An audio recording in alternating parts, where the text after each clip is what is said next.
আচ্ছা, সবাই খালি বৌমার কষ্টটাই দেখো, কেউ শাশুড়ির কষ্টটা দেখো না। থাক, আজকে আমি শাশুড়ির কষ্ট নিয়ে একটু কথা বলি। সবাই খালি বলে বউর কত কষ্ট, বউর কত কষ্ট। শাশুড়ির মনে যে এত কষ্ট, কেউ কি একটু চিন্তা করে দেখছো?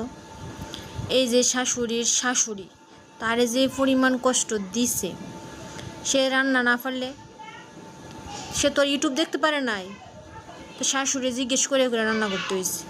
বর্তমান যুগের বউরা রান্না না পারলে ইউটিউব সার্চ দিয়ে দেখে দেখে লেখে লেখে শিখে। উমা, শাশুড়ি জিঙ্গাও না, তো এটা কি শাশুড়ির মনে কষ্ট না? তোমরা খালি সবে বউর কষ্টটা দেখো, শাশুড়ির কষ্টটা আর কেউ দেখো না। আগেরকার সময়ে টিভি তেমন ছিল না, যা ওই ছিল একটা সাদা কালো টিভি। ওমা, সবাই বসে বসে দেখতো, কিন্তু বৌমা তো আর দেখতে পারতো না, মানে শাশুড়ি দিত না দেখতে। তখন কি করতো, সে বসে থাকতো একলা নিরিবিলি। আর এখনকার যুগের বউরা সারাদিন একটু মোবাইলে বয়ে থাকে। উমা, এটা কি শাশুড়ির মনে কষ্ট না? সারাদিন মোবাইল দেখে, কোনো কিছু কাজকর্ম করে না, সারাদিন মোবাইল মোবাইল মোবাইল। এটা তো শাশুড়ির মনে কষ্ট।